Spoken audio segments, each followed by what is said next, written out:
Tēnā koutou katoa. My name is Janet Fonslow. I'm the co-director of the New Zealand Family Violence Clearinghouse, which is New Zealand's National Centre for Family and Whānau Violence Research and Information. And I am so pleased to give you a very warm welcome to this morning's webinar called Lost in Transit on Women's Freedom, Self-Determination, and Autonomy as Collective Safety Goals. Before I get started and welcome the presenters, I'd like to just run through a few etiquette bits and give you a quick tour through the webinar tools that we'll be that we'll have access to today. So as participants, your microphones and cameras are off, so no one else in the webinar can see or hear you. But if you would like to communicate with others watching the webinar, please click on the chat box and type your comments in there.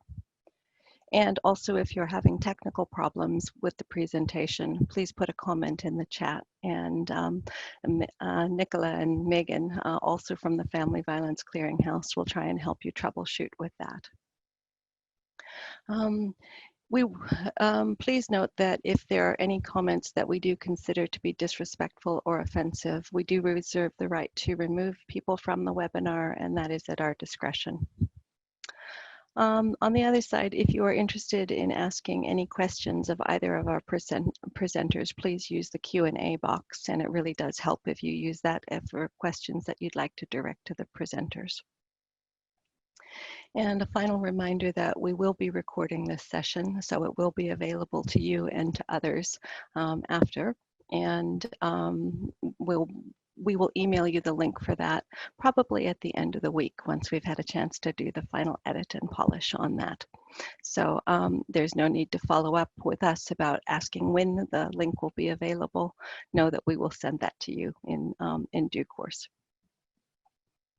All right, so with that, it's my very great pleasure to welcome our two excellent presenters for this morning's session. So with us we have Neville Robertson and Rachel Smith.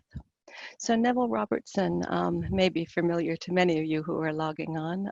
He comes to us with a long history of over 35 years of research in the family violence sector. He describes himself as semi-retired from the University of Waikato, but he still retains a very active associate status with the Māori and Psychology Research Unit there. And also following Neville, we have the pleasure of having Rachel Smith with us. So Rachel Smith comes to us with a broad range of experience in the family violence sector across government, health, and the voluntary sector, and has worked both in the UK and in New Zealand. She's currently with Shine.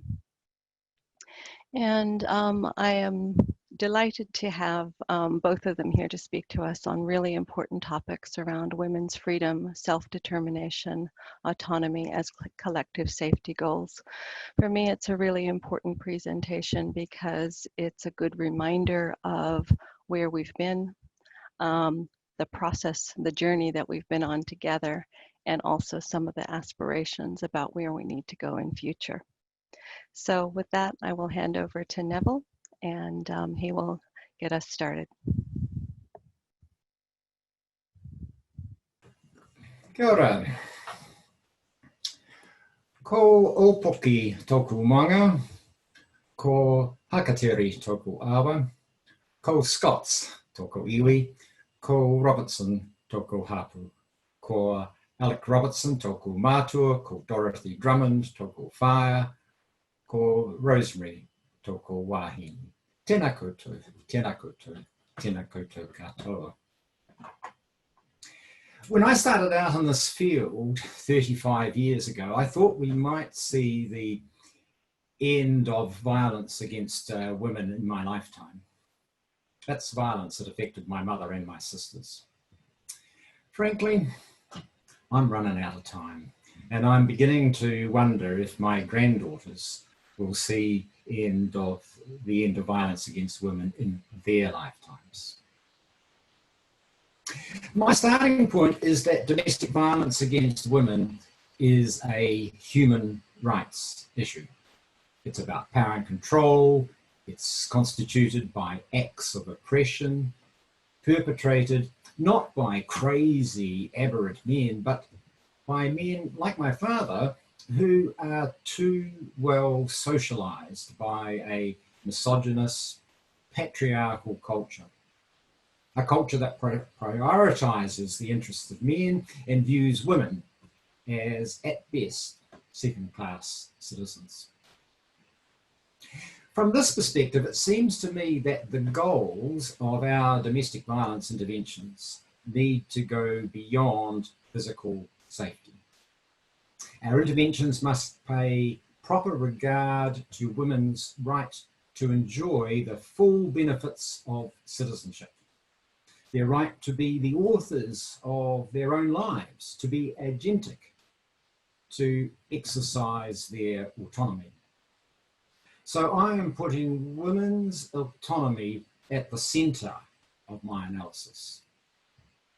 In short, I want a world in which my granddaughters can live their lives not only free of physical violence, but also know that they really can do anything, that they can enjoy the full rights of citizenship, unencumbered by misogyny, sexual harassment, and expectations that they will play second fiddle to men.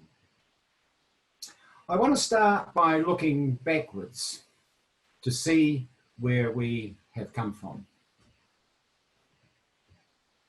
Now, in the literature, there's little debate. Pre-colonisation, family violence was absent or virtually absent from Māori communities. Scholars have pointed out that violence on a partner or child would be a violation of whakapapa.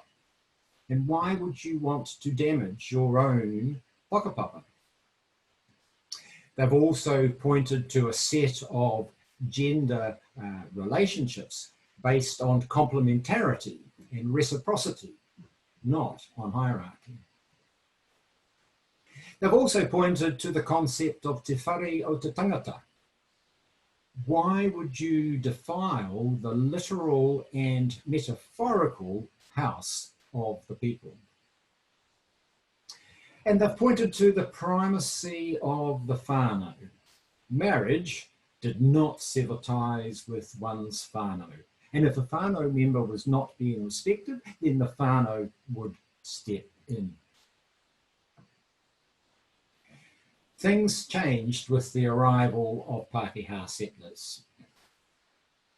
They brought with them a patriarchal system that can be traced back to Roman times, with its strict division between the public and the private. And only the public realm, the world of men, was seen as a legitimate concern of the state. The private realm where violence occurs was not a matter of the state. They brought with them a monotheistic religion in which hierarchical thinking was central. God at the top, then men, women, children, animals, the earth. Now, while I'm pretty sure that Christ could be counted as a feminist in his time, the writings of his followers offer much to abusive men, to power-hungry men who want to selectively quote from the Bible to support their supremacy. As the 18th century writings of William Blackstone record, British jurisprudence denied women of any legal status. Before marriage, you were under the control of your father, who made decisions for you. After marriage, that responsibility was transferred to your husband. Women's autonomy was heavily curtailed. So the culture that was brought in sanctioned men's use of violence against their wives through such things as a rule of thumb. Escaping such violence was almost impossible. Divorce was virtually unobtainable. A man could divorce his wife if she committed adultery, but a woman could only divorce her husband if he committed adultery, plus some other act of cruelty, such as rape or incest. That changed in 1898. From this point on, adultery alone was a sufficient ground for getting a divorce. Maybe the door of women's autonomy had been pushed ajar just a little. Women's roles changed significantly during the 20th century, but one change that stands out in terms of women's autonomy was the arrival of effective contraception. For the first time, women could have significant control over their fertility. Of course, in the context of domestic violence, it's important not to overstate this. We know that some abusive men sabotage contraception so that their partners have children, all the better to entrap them. Or those men who enforce abortion, sometimes through assaults directed against the womb. Nevertheless, the 60s did mark some progress in women's autonomy in the context of domestic violence. 1973 saw the opening of the first women's refuge in Aotearoa. And ever since, refuge has been at the forefront in supporting women's autonomy in the context of domestic violence. It is refuge women who have done much of the heavy lifting over the years. That year also saw the introduction of the domestic purposes benefit. For the first time, the state accepted responsibility to remove abject poverty as a barrier to women escaping violence. The benefit was never much, but it was better than nothing. 1980 saw the introduction of no-fault divorce. No longer did women have to, getting out of an abusive relationship, have to prove the infidelity of their husbands. Moreover, with the introduction of the family court, they no longer had to litigate their case in open court, with the details being reported in the press. This clearly too was an advance for women's autonomy. 2 years later saw the introduction of the first piece of legislation directly addressing domestic violence. This provided for non-molestation and non-violence orders, what we now call protection orders. The regime has been updated by the 1995 and 2018 Acts, but the basic architecture was laid down in 1982. And while protection orders are no panacea, they have undoubtedly played an important part in supporting women's ability to live lives free of domestic violence. The Family Violence Prevention Coordinating Committee was the first real attempt at a partnership between the state and the community sector. Represented were all the main government departments and community organisations such as Refuge, Te Kākano, Māori Women's Welfare League, Men for Non-Violence. We've seen several other coordinating groups of that kind within government since, the Family Violence Joint Business Unit being the latest, but nothing that has been quite as inclusive of the community sector as VivPAC was, as it was known. Significantly, VivPAC had an explicitly gendered analysis of domestic violence, something else I think we have lost. Also in 1985, that section of the Crimes Act, which meant that a husband could not be charged with the rape of his wife, was finally removed. It's true that very few prosecutions have been taken for rape within marriage, but the symbolic value of that change should not be underestimated. Before 1987, the police stance on domestic violence could best be described as reluctant involvement. Quieten things down, get out as quickly as possible. I've talked to police officers who describe domestic violence as not being real crime. Arrests were rare.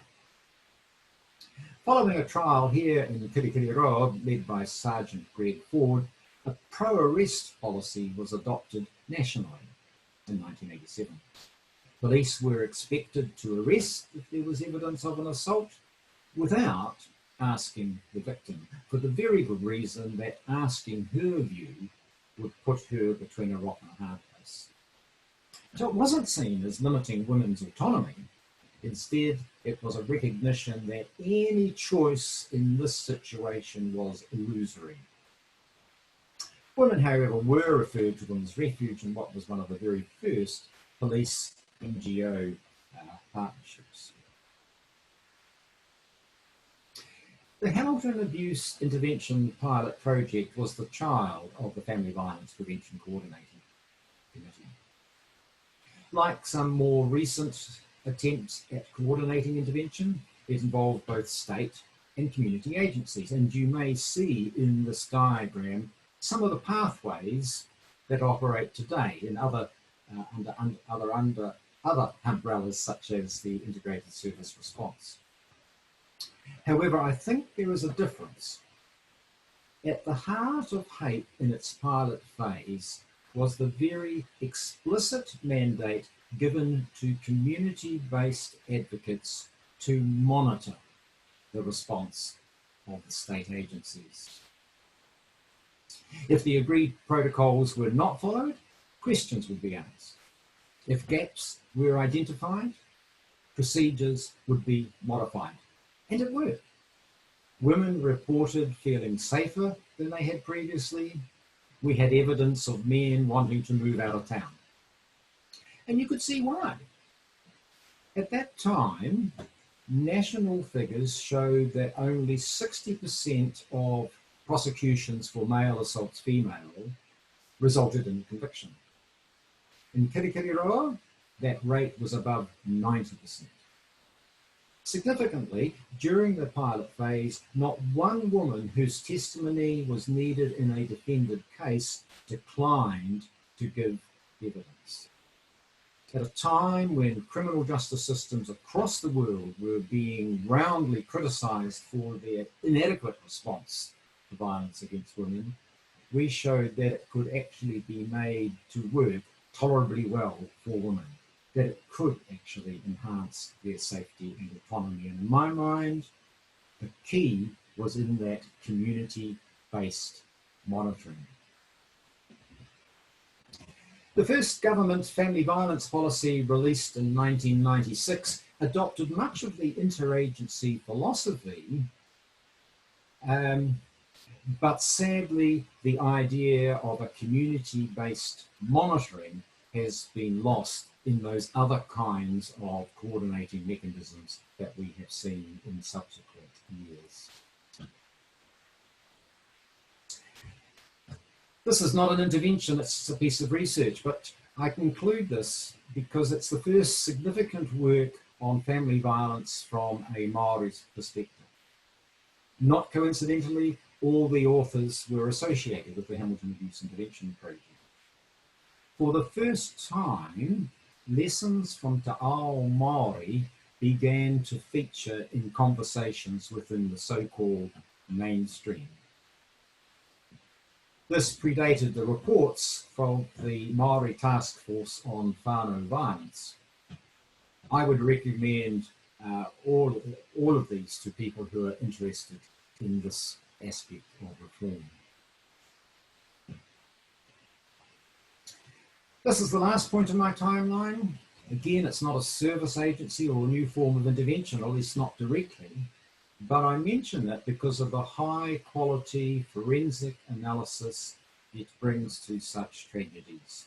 There are always important lessons to be learned. Are we there yet? Are our interventions enhancing women's autonomy? Despite some excellent work, I have my doubts.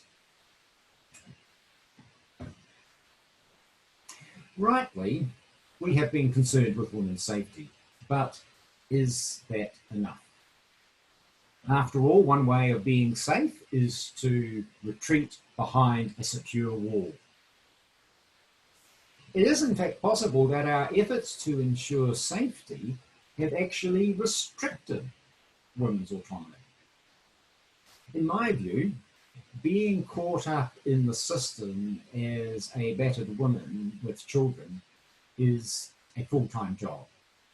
You're sent to a women's education program, you've got to go to your parenting program, you've got to get your children to their program, you may be directed to a budgeting advisor, it's likely that you have to go through some pre-employment training if you're on the benefit, and if you're caught up in the family court, you will spend a lot of time and money on litigation.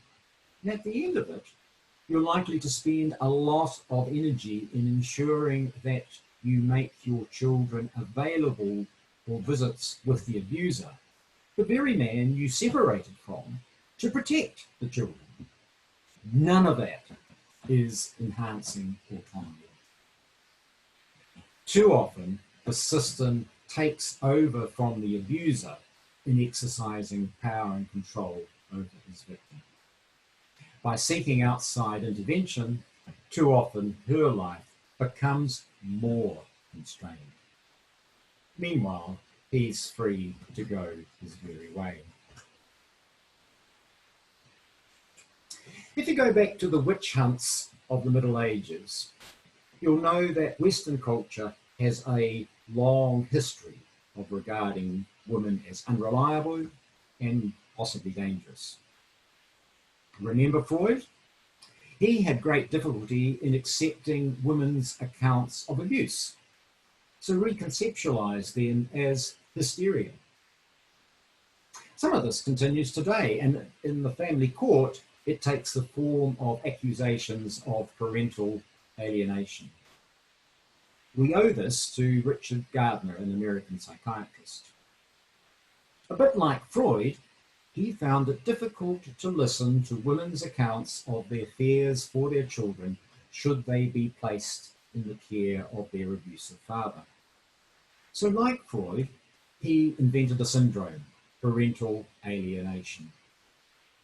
Now, Gardner's work was self-published, it was never subjected to peer review, and in a number of overseas jurisdictions, evidence based on this idea is inadmissible in court.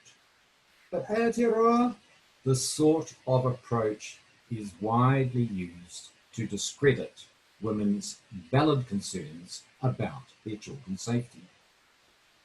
Women are routinely accused of alienating the children, of being overprotective, of resisting contact, of poisoning the child against the father. Data collected by the Backbone Collective shows clearly that once you have been identified and labelled in this way, the chances of keeping your children safe from the abuser are greatly diminished. And of course, the more you articulate your fears, the more it will confirm this phony diagnosis. This has a chilling effect. Some lawyers will now advise their women clients not to mention the violence in case it results in them being labelled as alienators. Too often, a system that is supposed to protect women oppresses them and endangers their children. As a researcher, I used to wonder why horrific violence attracted a minimal penalty or failed to preclude an abuser getting unsupervised access to his children. I came to realise that part of the answer was in the way violence was sanitised and minimised in official documents. Vicious, premeditated assaults became altercations or arguments, words that not only hid the violence, but also subtly suggested that somehow the victim was at least partly responsible for it. For example, I recall a family court judge referring to the rape of an ex-partner committed despite a protection order, as a regrettable incident. Sometimes it is the police who minimise the violence. Here is part of a statement made by a woman we called Terina. This appears in a Cutting Edge report I and colleagues produced for the Ministry of Women's Affairs a few years ago. Just note particularly the bits that are underlined.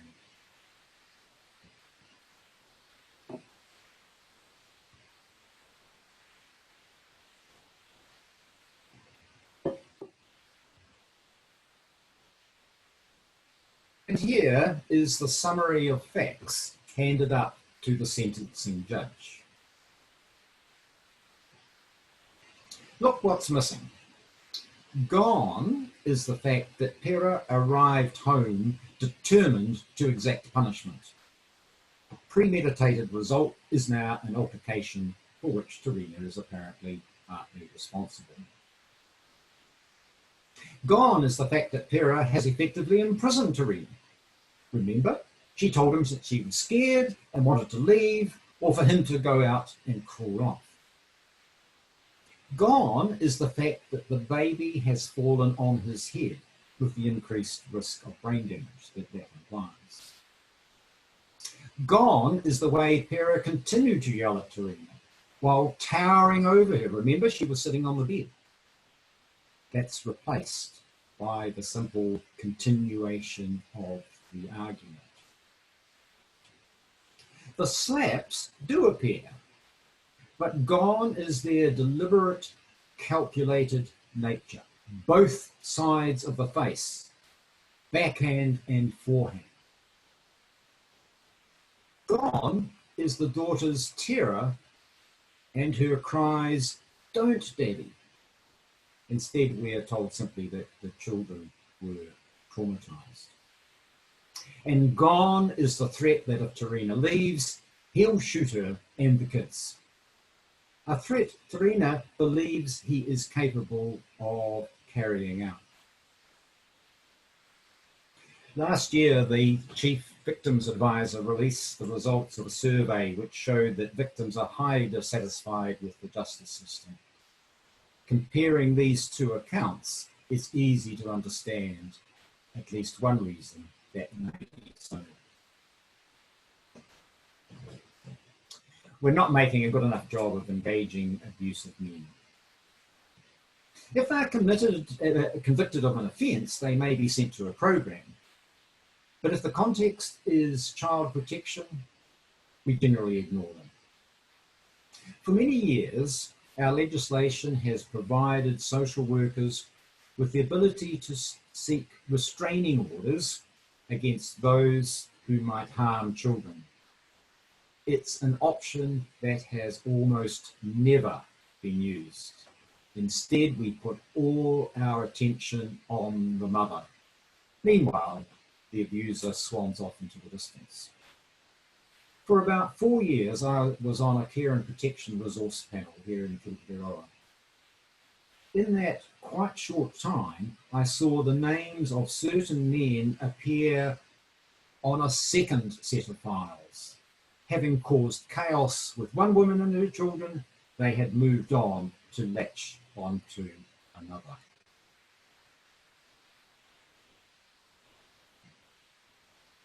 Historically, a major problem in the field has been the division between child advocates and women's advocates. Here we are making some progress. For example, we have the paradigm-shifting work of Te Whakaruruho and other iwi-based agencies in implementing a whānau approach. Among other things, such work is informed by the recognition that the fate of women and children are intricately bound together. We know that women are children are at the centre of women's decision-making. They leave relationships to protect the children, and sometimes they stay in relationships to protect the children, believing it is better to be there to keep an eye on them than have to hand them over to the abuser for unsupervised access. But we still see examples of bad practice. The standout example, uplifting children from refuge. You cannot imagine the distress of a mother who has done what society has asked her to do, to get the children to a place of safety, and still loses those children. And it is important to note that Māori children are much more likely to be uplifted than Aotearoa children.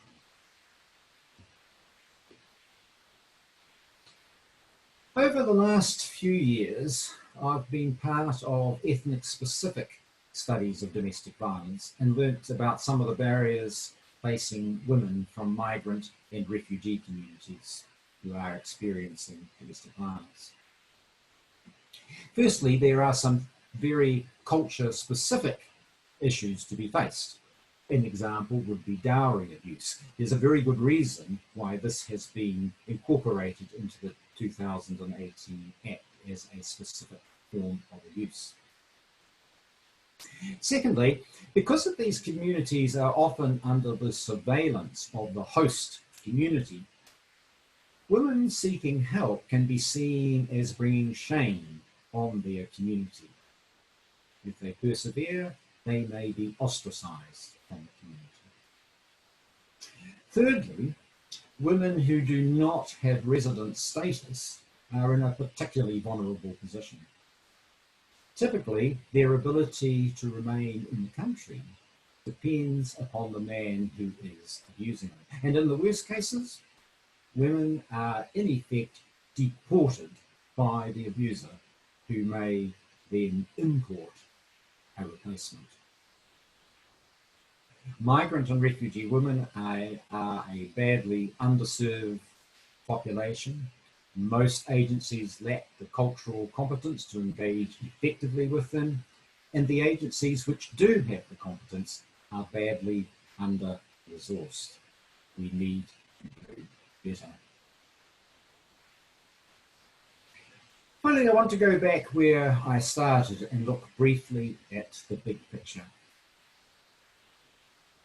I began by arguing that domestic violence and the set of gender power relations that it is part of were brought to Aotearoa by colonisation. If we're going to restore the balance, we need to decolonise Aotearoa. I'm not talking here about removing offensive statues. I am talking about a much bigger project. In the context of domestic violence, it's useful to think of decolonisation as having two related goals. The first is to decolonise our institutional responses. The police, the criminal courts, corrections, the family court, oranga tamariki, each of these institutions allows the almost unbridled exercise of power by the Crown.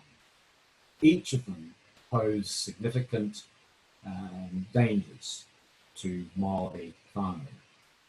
We have the over-policing of Māori, the disproportionately harsh way in which the criminal justice system processes offenders. The racism of the family court is such that Māori women are routinely advised not to avoid it if they possibly can. And of course, there's oranga tamariki's role in continuing the colonisers' practice of removing children from whānau here. Pretty much all of the problems I have touched on are worse for wahine Māori.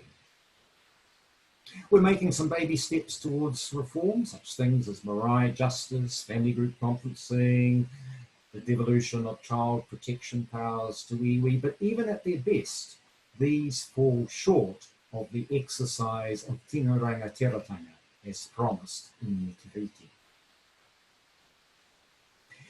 The second goal is to decolonise our minds. Obviously, this is a crucial goal for Māori who have internalised the racism which they are inevitably encountering in their lives. But it is also a crucial goal for white minds, for whom the hierarchical view of the world introduced by the missionaries is also problematic. While fewer people these days may have a singular God at the top of their pyramid, the basic pattern persists for many of us. It persists in hierarchies of gender, race and culture, age, different abilities and social class. It persists in a worldview that gives permission for inequalities of all kinds. It persists in an ideology that exploits workers and the natural environment. It persists in a way of viewing the world that makes it difficult, if not impossible, to even conceptualize or consider relationships based on equality, respect, interdependence, mutuality, and care.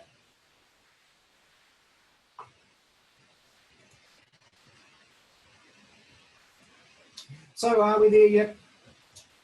Clearly, I'm saying no. We've still got a long trail ahead of us. There's been progress, it's been uneven, and sometimes we've gone backwards. But we mustn't give up. We need to build on what works. And we need to engage our critical thinking to identify the bits that are not working and come up with better ideas. My mother deserved better. My sisters deserved better.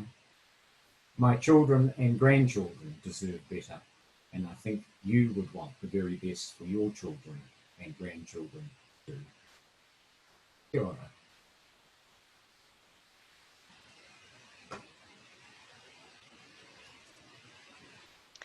Kia ora. Thank you so much for that, Neville. Really appreciate your thoughts and insights. We will move on now to Rachel Smith and her presentation. We do have time at the end for questions and answers, and our panelists will be happy to engage with you after that. We have scheduled until 12:30, so there's ample time. So if you have a question for Neville now and a question for Rachel later, please write that in the question and answer box. Okay. All right, thank you. Over to you now, Rachel. Welcome. So glad to have you here. Thank you for inviting me, and it was wonderful to listen to Neville. I'm just going to share my screen.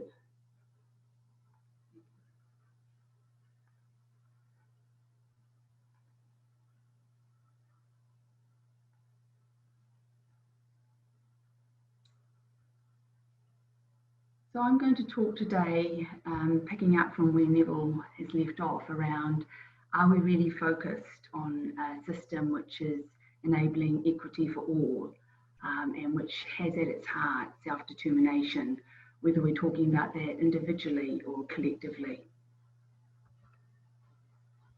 Archbishop Desmond Tutu says that we should organise around a justice paradigm rather than a violence paradigm. And a justice paradigm requires three things: the truth to be told about the harm to be repaired to the greatest extent possible, and that the conditions that gave rise to the harm to be eradicated. The question, then, when living in a country with layers of violence, is what is the truth that needs to be told? What is the harm we are trying to repair? And what are the conditions that have given rise to the harm that need to be eradicated? With respect to intimate partner violence, dominant forms of thinking have sought to categorise the harm as physical, sexual, emotional, financial, spiritual. Yet, when considering even Stark's frame of intimate partner violence, the greatest harm of intimate partner violence is the deprivation of women's liberty and autonomy, rather than the acts of violence per se. Intimate partner violence needs to be understood as a liberty crime, a crime against a person's ability to be self-determining. Hence, women can only be safe when they're also free and equal. And this aligns with all other understandings around violence. Violence is used to limit people's ability to be self-determining, rather individually or collectively.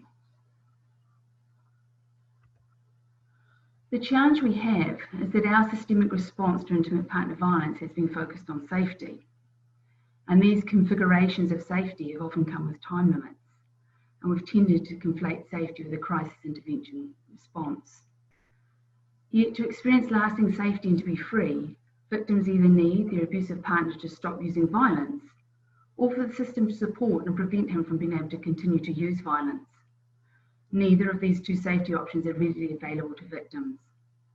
Instead, our current system responses are at best temporary safety options, which, especially for women living with partners capable of lethal violence, are likely to increase his use of retaliatory violence. A protection order has to be breached and reported to the police before any enforcement options can occur, and then processed through the courts for possible consequences. Going into refuge is time limited and has many conditions, and places no consequence on him for his use of violence. Calling the police can escalate the danger she experiences depending on the police response. Will he be bailed or remanded? And any subsequent court processes can take time. These safety options often do not stop the violence. These safety options are like speed bumps in the road. They must slow the car down, but they do not stop the car. Victims have no control over their partner's use of violence. They resist abuse, but this does not mean they're empowered or they're powerful in the situation. And the fact that someone is resisting abuse does not mean they can stop it. In summary, women who experience intimate partner violence are not entrapped in the relationship like we often think. It's about being entrapped in an ongoing and cumulative pattern of abuse, whether in the relationship or having left it, with inadequate safety options. As our safety response has been focused on crisis intervention, we know lots about crisis intervention, but not so much about the longer-term support that women and children need to be self-determining. In the UK, the Cost of Freedom study followed the lives of 100 women and their children over 3 years after they exited family violence services. It found that women spent considerable time and energy battling the system, and over the course of the study, women began to comment that their lives were now constrained by structural barriers rather than their partner's abuse. Longer-term support from family violence services was very much needed. As specialist family violence agencies, we are funded for crisis intervention work, but we know that safety is only one interdependent domain of well-being, and that safety is a long-term collective endeavour. We all need safety, the ability to be ourselves without being harmed by people, services, or systems. We need social connectedness and belonging to people and places that matter to us, so we're grounded in our social and cultural environments and able to participate in communities in ways that allow us to give and receive. We need meaningful access to relevant resources to meet our basic needs without shame, danger, or great difficulty, and stability that comes from having things we can count on to be the same from day to day. We need physical and emotional and spiritual health to support a sense of wholeness and harmony in our lives. And most importantly, we need agency for sustainable change. We need control of the directionality of our lives and access to power to be self-determining in ways which are meaningful to us. COVID-19 has brought attention to the need to address all these interdependent domains of well-being and the limitations of a purely safety focus. Importantly, level 3 and 4 has showed us how quickly we can practice differently and the difference flexible funding from government can make to the people's lives that we're working for and that we serve. We need to use this opportunity to rethink what safety means and what is required for safety in the longer term.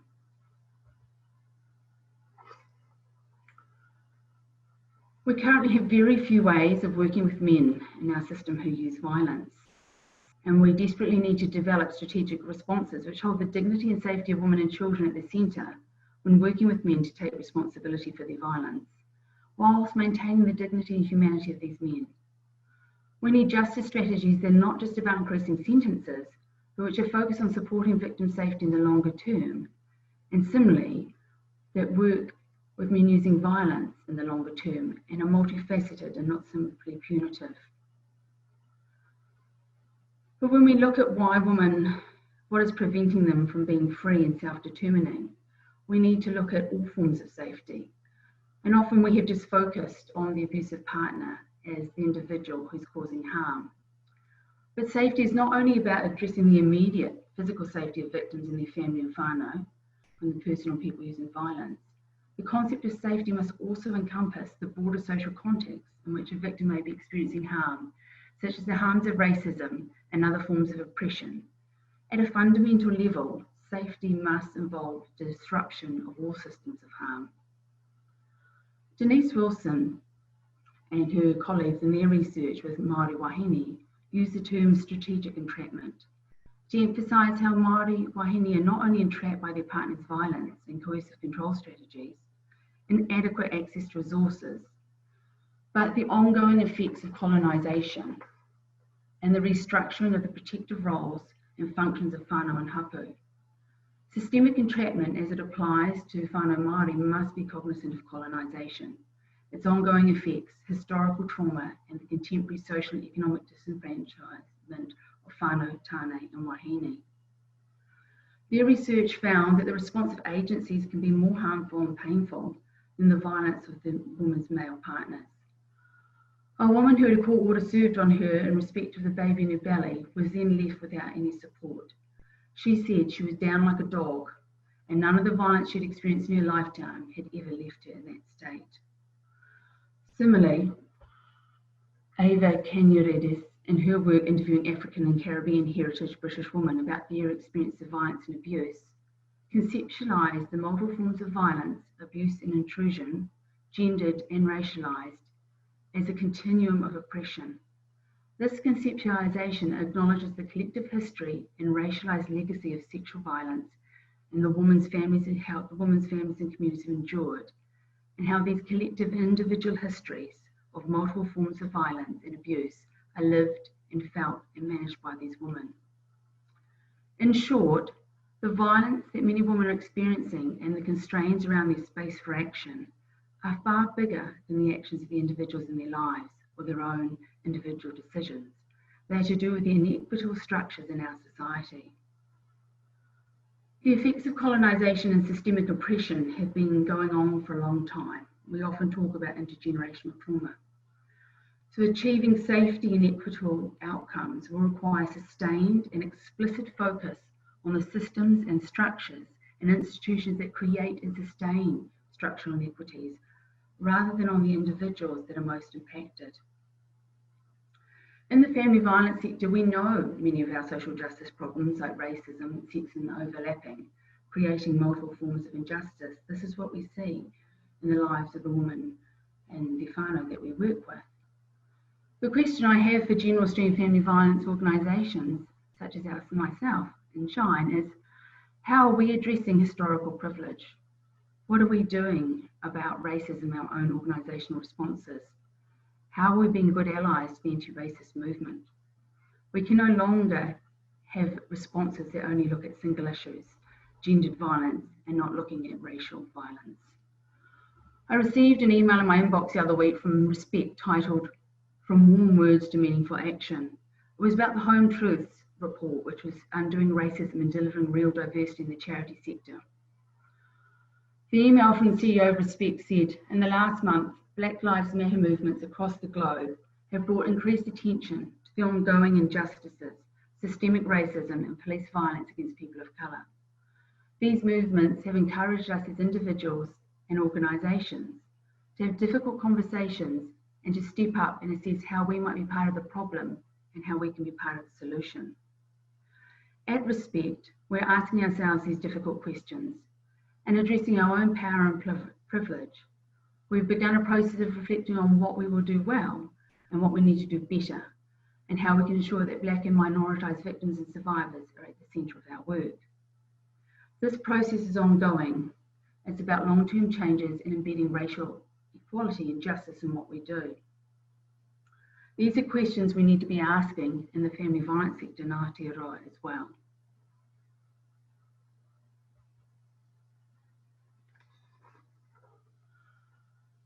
I draw attention to this report by the UN Special Rapporteur on the right to health.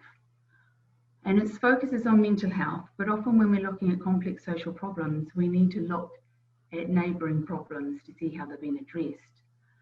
And in this report, the key factor is they're saying that mental health policies should address the power imbalance, not the chemical imbalance. And this is a critical framing because it supports a broader focus on the structural and social conditions in people's lives and resists locating people's suffering as only happening in their minds. When we consider the family violence sector, a similar critical attention to structural power imbalances is required. Neoliberal approaches over the last few decades have supported the individualising of social problems, such as family violence, with the shifting of responsibility for addressing family violence to victims or to individual men, often making ourselves invisible. Men who use violence are individually responsible for their actions, but not solely responsible for being within a broader collective culture of violence, structural and interpersonal. Many of the behaviour change models used within general stream family violence and wider social service sector agencies have been focused on the individual and have located the change project in the mind and motivation of the individual person, family or whānau. We've often had things like stages of change, motivational interviewing, deficit-based, now strengths-based goal setting. However, when really the change project lies within our social and institutional context, the change is required at the structural level to address unjust social conditions. Beth Ritchie states that violence against Black women is deeply embedded in issues of structural racism and poverty. Her critique is that the universal risk approach, which is falsely characterised as intimate partner violence as a phenomenon that affects all women equally, has been employed to bring mainstream attention to the issue and has resulted in simplistic analyses of intimate partner violence and service developments which centre on white, middle-class, heterosexual women's experiences of violence. With respect to intimate partner violence, family violence and violence within whānau, power is critically linked to how services are delivered. Hence, racial and ethnic privilege and access to resources must be challenged, together with men's violence towards women and children. I ask, what is the collective goal of the family violence sector in Aotearoa, New Zealand? Is it preventing violence? Do we have a sufficient focus on equity and the power of the collective to instigate change? Or has the focus on equity slipped from what we envisage as our future? I believe our collective goal must be more transformative. We must do more than prevent violence. We must co-create a just society in which everyone experiences freedom from harm, the ability to be self-determining, and to live what they define to be a good life. Importantly, echoing Vicky Reynolds, addressing social justice is a relational response, which requires enormous collaborative and resourced social responses from all members in society. And this is why equity and self-determination must be our guiding focus if we are to see the change that we need in our society. Thank you. I've probably left lots of time for questions.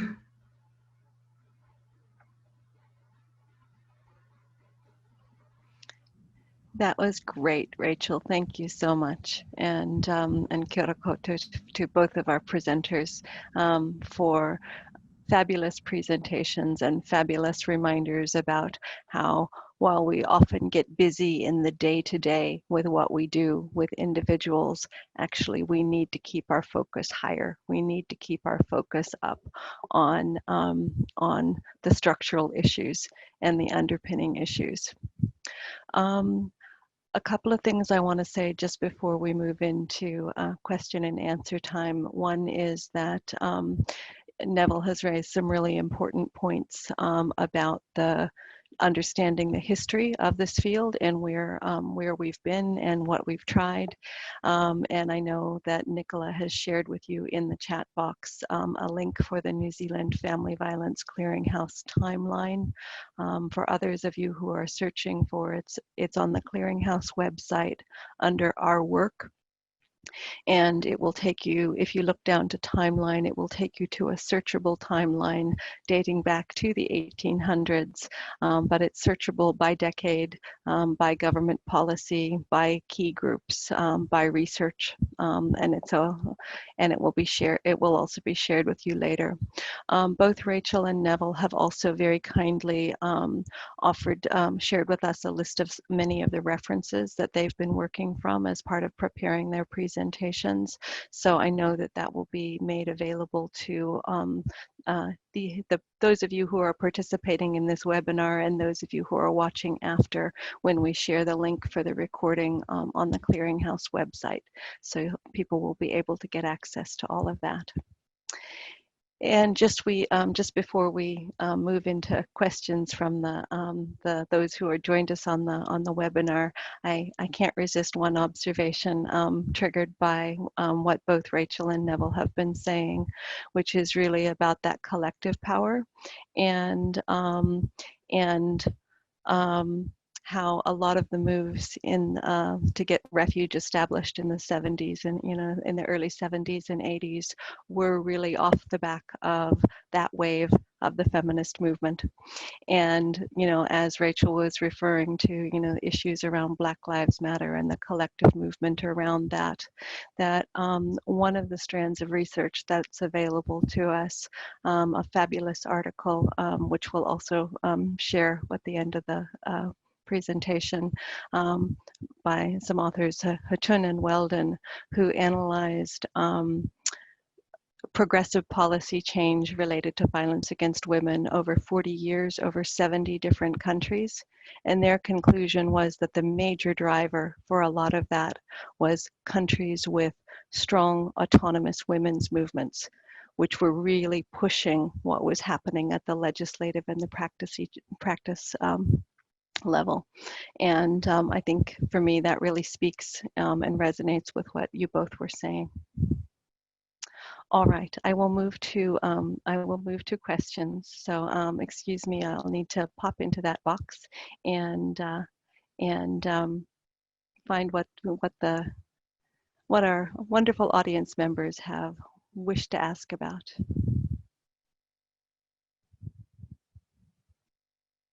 Okay, and I have too many boxes. Excuse me for a minute while I read through.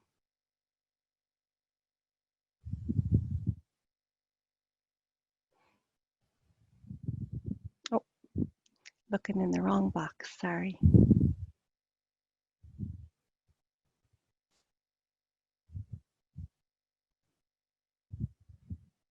Okay, so this is a question for you, Neville. The question is, do you think that through colonization, the sacredness of women particularly was transferred to other institutions, such as church and away from Māori culture? And if so, is this a contributing factor that afflicts Indigenous cultures like Māori today, including through violence against Māori women? I hadn't thought about it that way, but that would make sense as I understand an Indigenous point of view. Yeah. I mean, the way that my culture positioned women as I was growing up, there was a way in which women were venerated, but in very much in the context of kind of ownership and to be patronized. And so, yep, I think it's a really valid point to make. Yep. Okay. All right. And also the question about if domestic violence became an issue for Māori upon the arrival of white settlers, and the statistics for domestic violence are to date, showing a higher incidence for Māori women, then why are Māori not at the forefront of the solutions? Well, I think the answer is colonization. And to be fair, it's not like the missionaries arrived and things changed overnight. It's not like they actually succeeded completely. A lot of those protective factors persisted. And of course, we're at the moment of an amazing cultural renaissance, which is restoring some of those ideas. Yep. But it is a challenge for Māori, isn't it? I mean, because they're under-resourced, they're often battling on a whole number of factors. And so I think that points to the, among other things, the importance of white folk being there as good allies, not taking over, not speaking for Māori. Indeed, I think we've got a real responsibility to turn the gaze back on whiteness and actually have a discussion about white supremacy and in Aotearoa. I'm really clear. I am a white. I've had a white supremacist upbringing. I grew up believing that white people were better. That I've been educated in a scientific community which privileges white ways of viewing the world and warranting knowledge. So there's plenty of work for white folks to be doing on this mahi. Yeah. Yeah, definitely. So, and I guess this is a question really for both of you about really, thinking concretely about what might be our strategies for starting some more of those collective conversations. Really, where do we have those conversations? So is it just that we have them in our private lives? Is it that we need to speak them up? And where are our spaces for grappling with some of these, issues about understanding what autonomy might look like, and those spaces around the difference between autonomy and self-determination versus safety.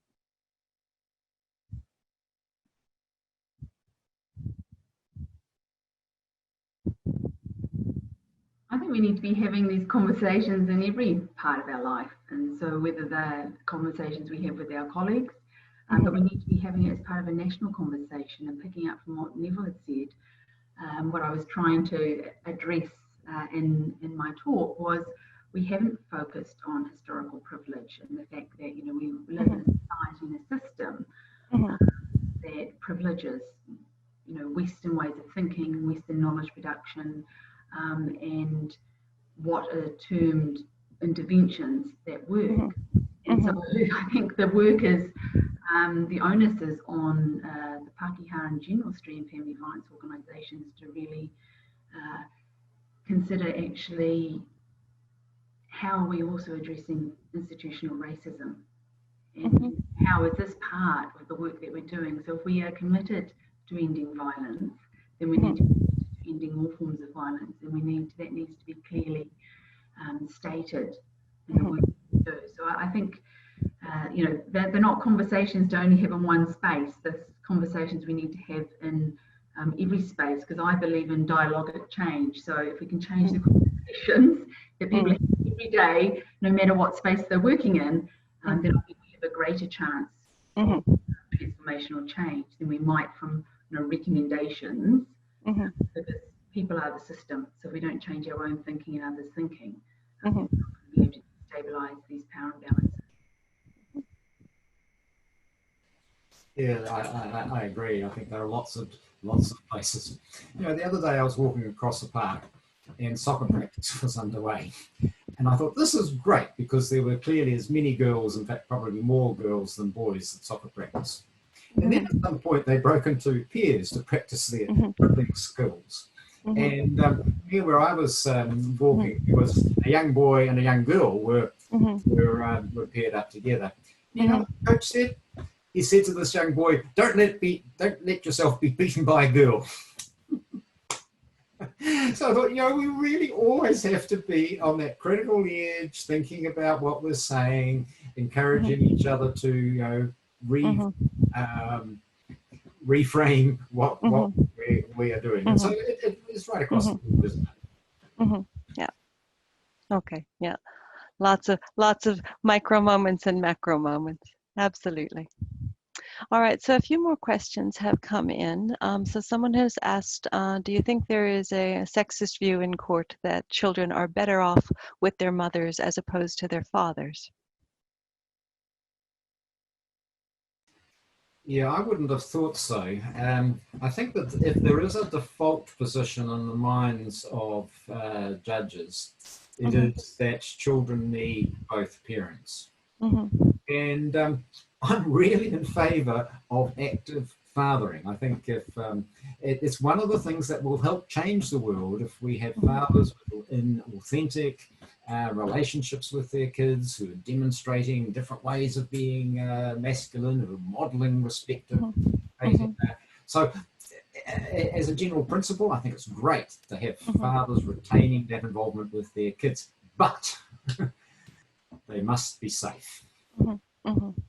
And what is a disaster, I think, is trying to courts who default to this shared responsibility where there is not a safe relationship based on mutuality and respect.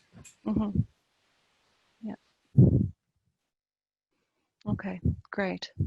And another question related to the family court. So saying the concept of parental alienation seems to have been picked up by MRAs, but I wonder if we have any understanding about why that is being given credence in our court and how to change that given the impact that it has.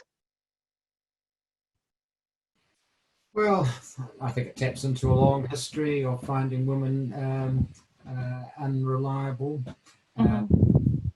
I think to some extent, although this is beginning to change, it's the demographic of decision makers. They typically are middle class men, and the way the world is for them, the assumptions they make about how people communicate, how decisions are made, those assumptions might work in their world, but introduce violence and you're in real trouble. Like they will make the assumption that, well, people will work out their disagreements in respectful conversations. They will make the assumption that, of course, people can say what they feel. So some of it comes down to shifting the worldview of those decision makers who come from dominant groups. Not an easy thing to do, to decenter your own view of the world. But I think it can be done. I'd like to think that, you know, the people around me have nudged me enough times that I'm now finding it easier to see how the world might be for different people. I don't think it's rocket science. It's just a case of sort of standing back, not taking it personally, thinking more deeply about how the world is.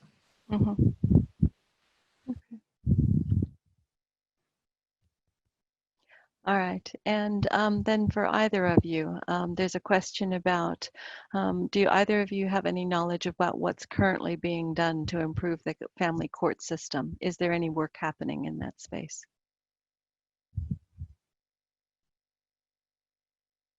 I am aware that there are some initiatives going, but I'm not really an inside observer, but there is a program of work looking at children's voices in the family court, for example, and of course there's been some undoing the damage that was done in 2014. Rachel? I don't have any insider knowledge at the moment on what's happening in the family court space, but I also think it's easy to focus on that one space when we've got so many other professionals who are coming into the court arena as well. And so the change project is much larger when we're trying to think about changing the way that people think and the frames of reference that they bring to understand and interpret and reframe people's lived experiences. So there's, I think, lots of other professions and arenas. If we're thinking about change, there are multiple opportunities there. Great. All right, the next question on our list is directed at Rachel, and it's a big one. So what, and Neville, if you want to go at this one too, you're welcome. It says, what does the evidence indicate is the fundamental issue behind domestic violence? I think the challenge is, how do we understand evidence? And we often talk about evidence-informed work, but I'd say whose evidence? So this is one of the issues, is that we have predominantly relied in privileged Western understandings of what is evidence and haven't actually, because of historical privilege, not considered kaupapa Māori knowledges and ways of knowing, being and doing as evidence informed.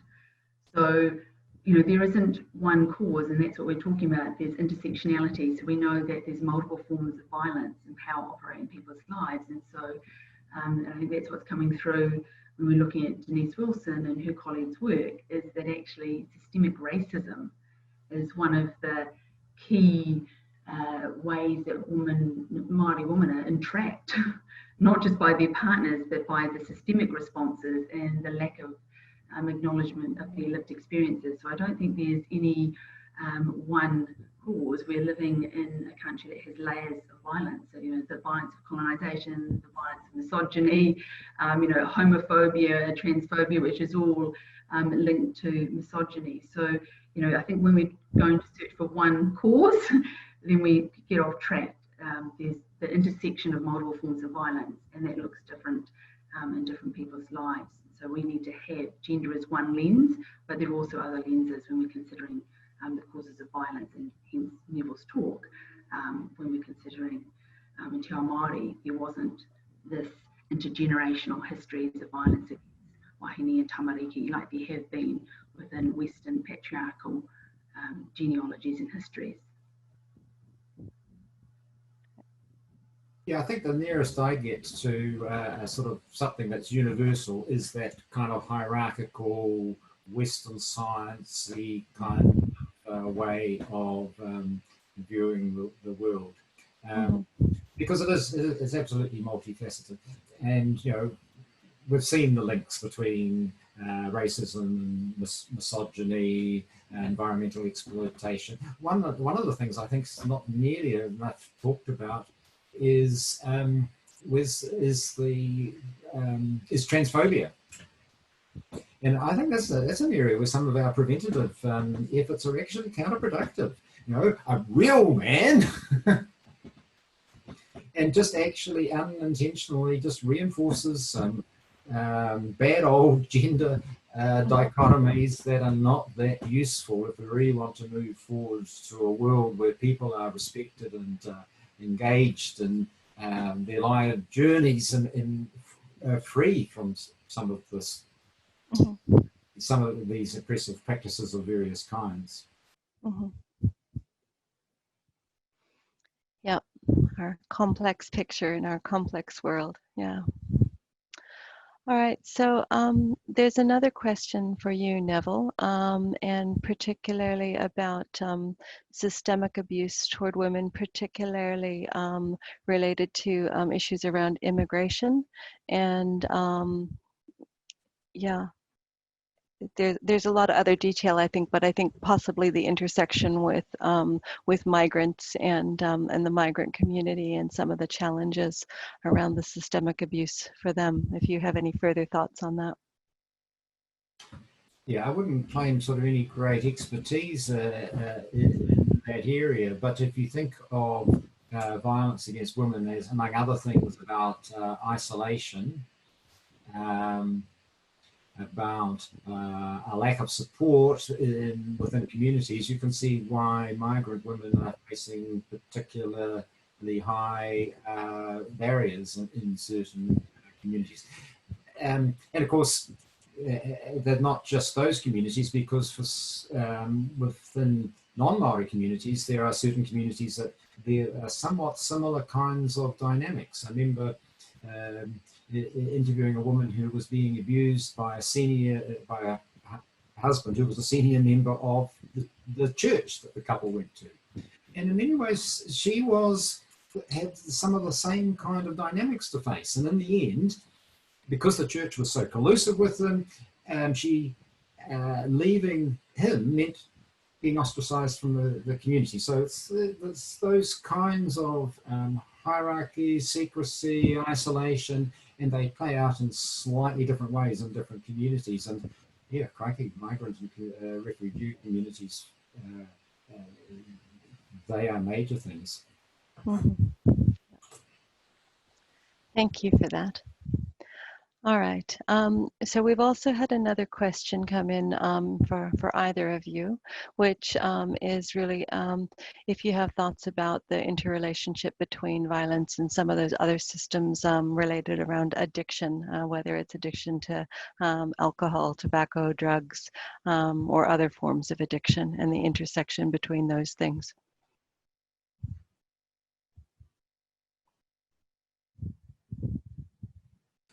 I'll have a start of that.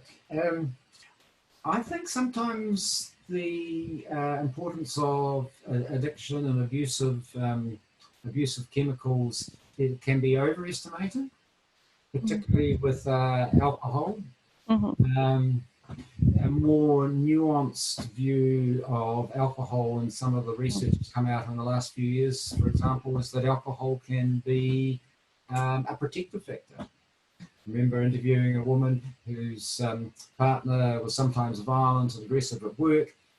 He would be sent home, Mm-hmm. and her strategy was to feed him a couple of rum and cokes to calm him down. So I don't want to diminish the significance of serious addictions and abuse problems. Mm-hmm. They don't help. Mm-hmm. But I think we also need to just be a little bit careful that we don't center those things in a way which is unhelpful. I mean, my simple way of thinking about it, if we have a man who's got an alcohol problem and we treat the alcohol problem and not his power and control ideology, then all we've done is produced a sober batterer. Mm-hmm. So yeah, it's in there, but I wouldn't necessarily think that it is the priority. Maybe when somebody is just totally unable to take benefit of get any benefit out of the program about dealing with their addiction, sure, but to me, it's generally not the issue. Maybe I'll talk from the other perspective. We're thinking about women experiencing abuse. I think often when they haven't received positive social responses can end up in the mental health system. And obviously with all the work that's been happening over the last few years, we know that a lot of the predominant ways of thinking in the mental health system can be very deficit-based, and we then pathologize women's experiences. And so I think we need to be really careful with a lot of the ways of thinking in the mental health system, particularly trauma-informed from a Western perspective, which locates the trauma in the mind of the woman rather than actually in their lived experiences, and often in their experiences of structural violence. So yes, we don't necessarily understand that might just be their coping strategy or their survival or threat response. So there is some really interesting work happening at the moment. I don't know if people have seen the Power, Threat and Meaning framework, which has actually come out of the British Psychological Society, which is a real critique of a lot of the DSM and mental health categorizations, because I think this has also been one of the forms of harm that many women, particularly Māori women experiencing violence, have had. So I think we need to be really careful of understanding what are we calling mental health. And I draw upon some of Liz Kelly's work, which is say it's reasonable responses to completely unreasonable behaviour. So it's not something I can probably answer sufficiently here, but we need to be really mindful once again of the disciplinary sciences and frames and a lot of thinking about people experiencing violence and using violence. So yes. Yeah, and I think that whole idea of the disciplinary background always raises a key point for me, which is really thinking about how we work with our universities and other educational institutions about the frameworks that we teach. So, and because that becomes a fundamental thing for how we create that shared understanding going forward. And Rachel, if you're after the webinar, if you're able to share that Power, Threat and Meaning framework, I'm sure many participants would be interested in having a closer look. Absolutely, it's really shifting the focus onto the social and cultural constructions. So Right. Yeah. Yeah, and all of those things, because the tools that we use really influence what we see. And so really having a platform to share those when we're thinking about concrete things, about ways of forward, not only the opportunity for the dialogue, but what is kind of the systemic shift? What's the piece that we build into the system that will help us see something different? Yeah. All right, just time for a couple more questions. So if what we have been doing has not stopped violence, do you think focusing on women solely is the best solution in most situations? Well, I think that's been the problem, is that we have actually focused on women. So we've been asking the person who's already standing in front of us asking for help to really be responsible for addressing someone else's use of violence, which they have absolutely no control over. So that has been part of the problem, and we've got lots of well-intentioned safety responses, but very few are actually focused on working with the men using violence and working with men in a way that acknowledges them and all the different issues in their lives, and that is sustained. And so, as I said, the crisis intervention model has particularly been focused on victims, but it's also, when we look at working with men, it's still a 20-week program. Someone might come to 2 hours a week. When you've experienced years and years of violence yourself, maybe as a child, used violence for many, many years, why do we think that this would actually change without all the other supports that men would need to change in their lives? So I think the problem is we have focused on victims, and we actually haven't focused on changing the structural conditions of society and focusing on the people who are using violence, and that's where we really need to expand. So that would be my thoughts. Excellent. Any further thoughts from you, Neville?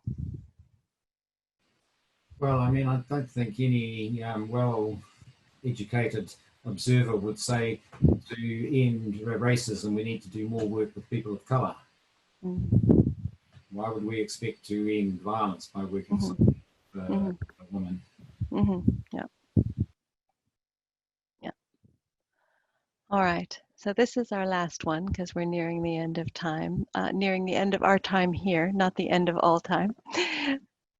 So, but it is, I think, really being mindful to the messages that you've both been speaking about, really how we take our thinking up to the systemic level, and remembering the whole idea of engaging decision makers around this.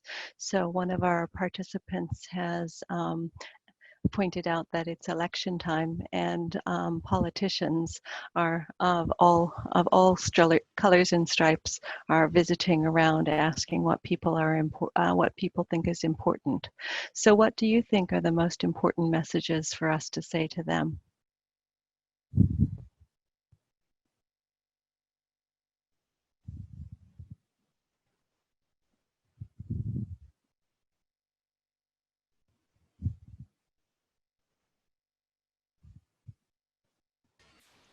Nobody wants to take that one. It's a tough one, isn't it? I would be just asking aspiring politicians what they thought were the priorities. And if they go down the law and order route, well, then that's telling you something, really, isn't it? We've kind of done that to death. It's not that we can suddenly make violence not a crime. That's not helpful. But if that's the extent of their thinking, then I wouldn't vote for them, actually. I think one of our biggest challenges has been that we are in a 3-year election cycle, and so that means that what this needs to be commitment to equity and changing our society. It can't be something that gets tied to a 3-year election cycle. And so, whoever's in power, might then need to come and change everything. And so that's been why I think we haven't got a lot of traction, as well as we're actually not connecting the dots between different forms of violence. And so we have sort of work happening in lots of different government departments. They're actually talking about the same issue, but they're framed as different social problems. So I'd really like to see some commitment whereby we have a long-term plan. about what we're actually doing, and that plan is around addressing, multiple forms of violence. So as I said, we can't be talking about sexism and not talking about institutional racism, which we've seen come out in a lot of the Kupapa inquiries with the Treaty of Waitangi. And so, we have to take a far more complex and nuanced approach, but we need to avoid this being a political football, which it has been for so many years, and we're never going to get anywhere as a country when we do that. So it's about actually, we need alliances between different sectors, the family violence sector, the anti-racist sector, sexual violence sector, and it's the same thing we need in government. We actually need some foundation where we have some long-term vision of what we're actually doing. That doesn't just get changed every time the political party in power changes, because I think we're a tiny country. We have got huge issues with violence, and we haven't really got that far. And that's not something that that's unacceptable. So we need to do something about that. So for me, it would be more about how they're going to work with others rather than actually, if they are really committed to ending violence, then that needs to be the foundation of this work. Yeah. Excellent. And really a good reminder that the thing we all need to hold on to is that when we do work together, we have proved that we can make big differences for our community, and that violence is preventable. We don't have to be doing it this way. We do have some alternatives, and that everybody needs to be engaged. So I think the message around talking to the politicians or the people who would be politicians is the reminder that they are part of the solution. So all of you who are participants in this can have your own discussions because we need all of the players on board. All right, I think we will close there with a very, very warm thank you to you, Neville, and to you, Rachel, for sharing your thoughts and your insights. It has been really fabulous to help us get out of the day-to-day and remind us about the big picture issues and the where we've come from and where we still need to get to. So thank you so much for your insights and your words of wisdom.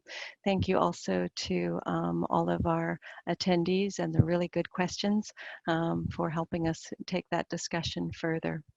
And also to our technical support who have made things run so smoothly in the background. So once again, there will be the link for the recording that will be emailed to you when it's ready. You don't need to email us. We'll follow up with anybody who registered, and it will also be available on the Clearinghouse website with a lot of the links to some of the references and the further documents if you want to deepen your knowledge further. And a final reminder that there is a feedback survey for this. You'll get a link for it after the webinar, and it will. If you don't, you can take a few minutes to respond to it now, which will get it off your to-do list. We will also follow up with an email later if you don't have a chance now. It is really helpful to us if you can take a couple of minutes to do that. It helps us know what's working well for you and what else we can do. And with that, I will close. Thank you so much again for your time, all of you who joined us. And because we had upwards of 200 participants at one point. Thank you, Neville and Rachel. And we will look forward to seeing you next time. All right, take care.